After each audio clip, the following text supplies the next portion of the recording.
Hello again, everyone. Edwin Learnard back once again.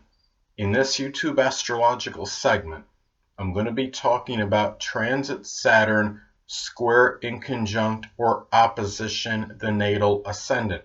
The first thing I look at as far as this transit aspect goes, well, it could be the father, older people, people in authority. They may object to your outer demeanor, what you're showing, your outer characteristics you're showing, which is your ascendant, your outlook on life. This could be a difficult time to make a first impression on, say, older people or, say, in authority figures. Let's say, if you got this square to your ascendant coming from your 10th house of career, and if you're trying to land a prospective job and you're talking, you're being interviewed by a prospective authority figure, someone that could be a supervisor or superior to you, it may not be the best time to do it. It may be better to wait until at least that the transit square ends. This is to where there may be responsibilities, limitations, and restrictions may conflict with what you want to do personally. It might conflict perhaps with what you want to do in terms of your appearance. For example, say like working out vigorously, getting a better physical body. It could even be as far as even getting nicer or newer clothes, for another example. Now, it's important, to look at the house where this is coming from, because that could obviously impact the delineation. Let's say that you have transit Saturn making a square to your natal ascendant from the 4th house. Now, this could indicate that you might be inundated with home responsibilities and possibly even a debilitated or sickly family member that might be getting in the way of what you want to do personally for yourself, and which might cause some tension and exasperation. And this is also, when you look at this too, this could be a time where you might come across a little bit more melancholy or despondent, a little bit more undemonstrative or cold or callous to others. This could be what others may see from you, perhaps on a first impression, at least if you're just meeting somebody. And it could just reflect also with people in general that you come into contact with, whether you've known them before or not. Now, also, this could be a time where you might be a little bit more reluctant and hesitant to really have yourself take certain actions. And really, this is a thing too.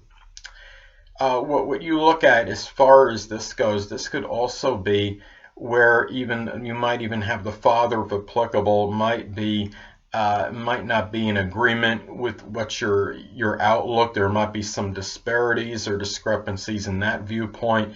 It could be too. Keep in mind that the 1st house also rules on new beginnings. So it could be that responsibilities perhaps associated with the house that Saturn is in may have something to do with the conflict of you trying to initiate new beginnings for yourself, and you might be dominated by the responsibilities connected with the house that Saturn is transiting in. It's interesting. I became homeless when Saturn entered my 4th house. So some people may ask, well, if can you become, what is the difference? Okay, like say you have Saturn traversing your 4th house in general, but what if it's making the square to your natal ascendant from your 4th house? How would that manifest? How would that be much different than just in general Saturn transiting the 4th house? Well, the thing about it is, people, Saturn transits, say, your 4th house. You may become homeless or have some difficulties in your home life at the time any time that it actually is in the 4th house. It could be the time when it actually enters, or right before it's on its way out. But the thing about it is, when it makes the square to the ascendant from the 4th house, this is how it may actually be really intense, where it might impact the way you come across to others, and might be bringing out negative characteristics of your ascendant. I had this I had this transit happen in 2006 where I got the square to my natal ascendant, and of course it entered well before that. And near the time, I mean, in the I was almost during that time for a good part of the time when Saturn was in my fourth house. But what I think happened was when it made the square to my ascendant, that's when it really hit home, no pun intended. And I mean, that's when I think people can really were able to see when they saw me, whether they first met me on a first impression, how it was actually causing despondency in me and causing a lot of negativity, where all gloom and doom, where I was really not showing much hope, where I was indicating I didn't really have much hope. I had certain spirit, at least what I was trying to show people, but I think people could still see through that. And the thing about it is I had it when Saturn was in Leo, making a square to my ascendant. I was interesting because I was also connected at that time with some domineering older people that figured prominently, as far as assisting me, but at the same time, because that's made a square to my ascendant, it was also the interactions with them were taking away from things that I wanted to do for myself, and certain things that I was, doing for them at the same time, because I was being being assisted by them. And it's like I talk about, the domineering elderly people, of course, Saturn and Leo. And then, of course, making that square to my ascendant, of course, was causing a little bit of exasperation and tension, because it was conflicting with what things that I wanted to do. They did help me out, though, those people I'm talking about, which I think were associated with that Saturn and Leo in my fourth house at that time. But at the same time, I mean, because I felt like I needed to do certain things for them, it also took away from, because they were helping me out, it also took away from my personal stuff indicated by my first, as the egocentric stuff, so to speak, for my own self.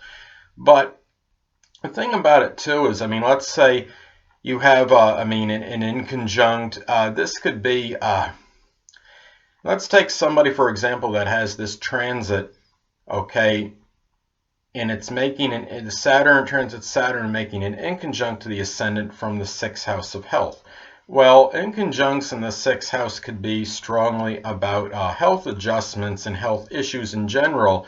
And let's say that Saturn is in Libra. Libra, of course, is about balance. Now, say you take somebody that's an elderly person that might be debilitated somewhat to begin with, and the person's trying, people get older, of course, sometimes they worry about the bones and maybe breaking. They're more brittle. Of course, Saturn does govern bones.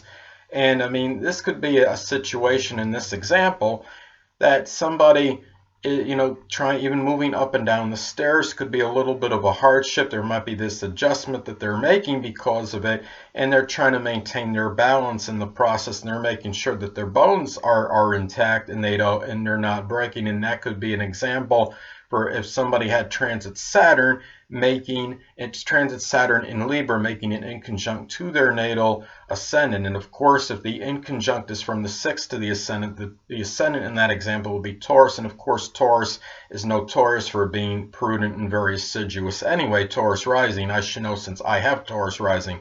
And I'm sure when I'm older, I'm going to be really taking precautions big time in terms of my movements, and because I'm even cautious that way now, even in middle age. So, and really, this is really about, I mean, you have this transit, you might be exceptionally more pessimistic, reluctant to embark on new beginnings, and really, you might be thinking negatively, more seeing yourself negatively as far as your physical body, and bringing yourself out there to perhaps start maybe a new, a friendship or what have you, or situation with somebody. So, and you might be really more inundated with responsibilities during this time when you have transit Saturn making a square, inconjunct, or opposition to your natal ascendant. Keep in mind, look for contraindicators, at least to some degree as well. I mean, let's say if you have transit Jupiter making a sextile trine to your natal ascendant, it might give you a little bit more ebullience during this time, and might be a little bit more exuberant than the Saturn transit would generally indicate, or at least that it would give you a little bit more enthusiasm and exuberance in dealing perhaps with the negativity that this Saturn transit that I'm describing may be giving to you. So anyway, people, that'll conclude this YouTube astrological segment for transit Saturn square, inconjunct, or opposition the natal ascendant.